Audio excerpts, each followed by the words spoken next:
Bonjour tout le monde, moi c'est Dimitri, certains d'entre vous me connaissent, je viens souvent ici, c'est mon tout premier talk, tout court. Du coup, salut Julio, merci de nous forcer tous les soirs à faire un talk ici.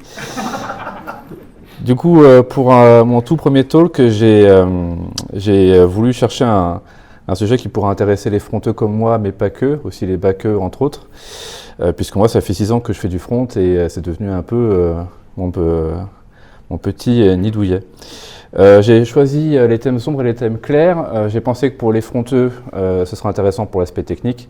Et pour les autres, ça vous permettrait de rager face aux mauvaises pratiques avec culture. Du coup, j'ai prévu 4 petits chapitres. On fera un tour sur quelques mauvais exemples.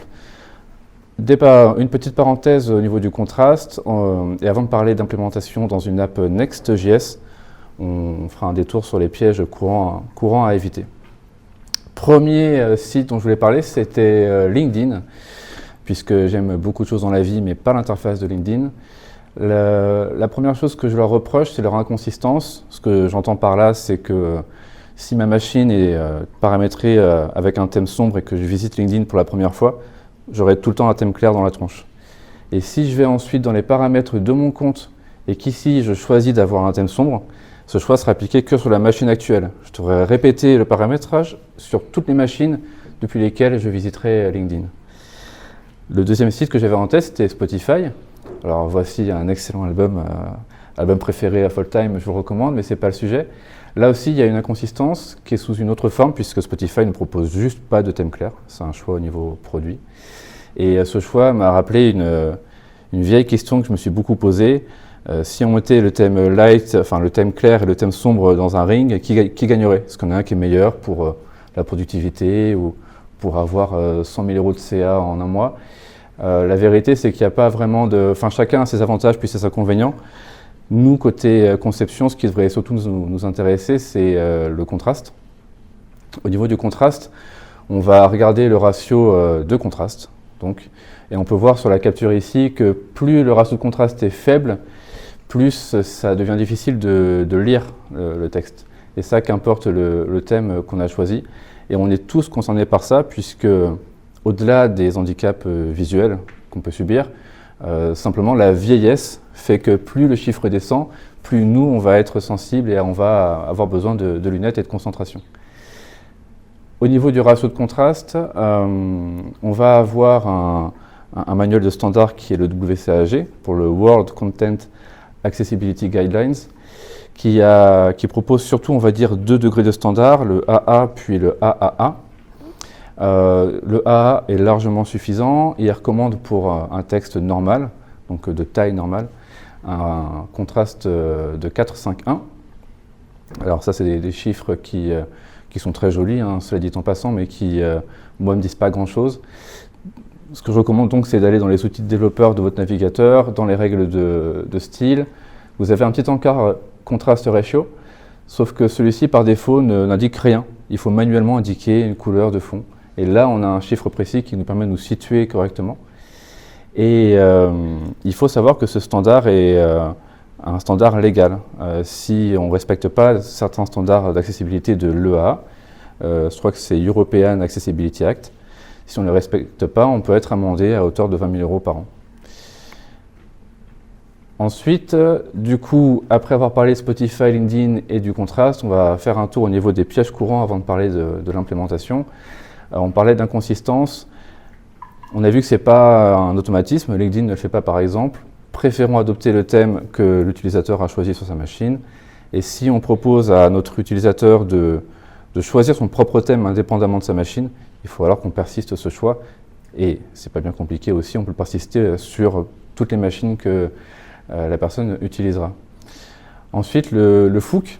J'ai découvert cet acronyme en préparant la présentation.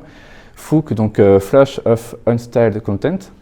En français, ça décrit le flash blanc qu'on peut subir pendant que la page charge avant d'être sur le thème enfin qu'on attendait, le thème sombre. Le FOOC, il s'explique assez simplement.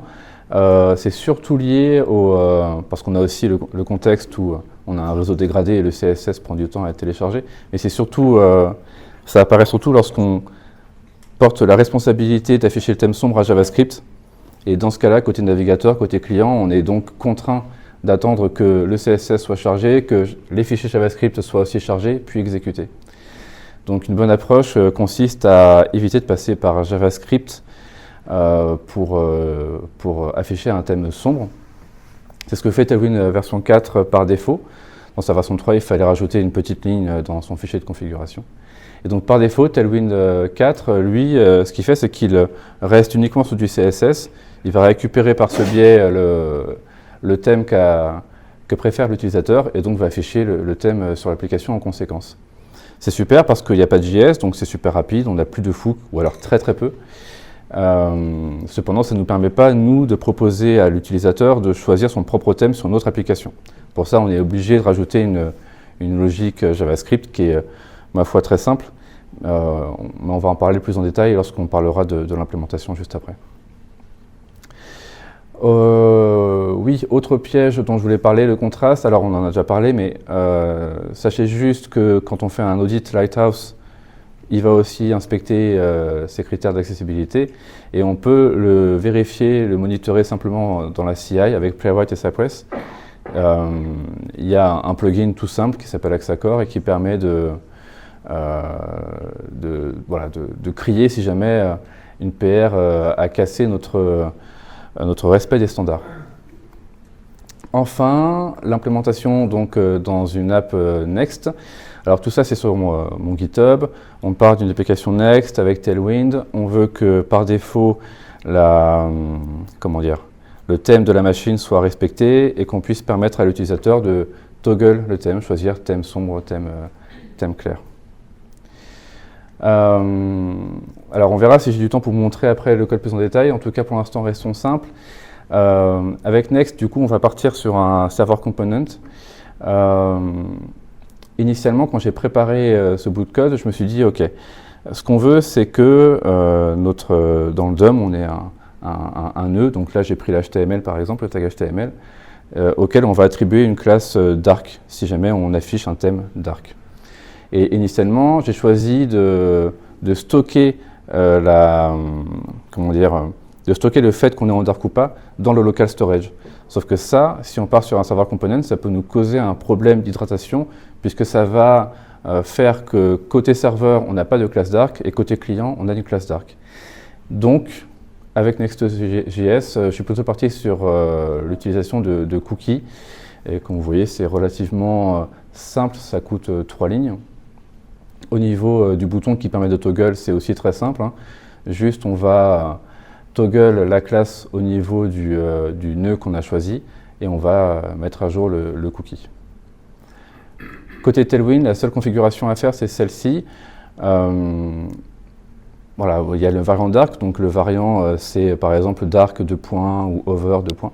On va juste dire à Tailwind, voilà, pour le variant dark, tu regardes si au niveau du nœud du DOM, un parent a la classe dark. Donc ça, c'est la méthode que met en avant, que recommande Tailwind dans sa documentation.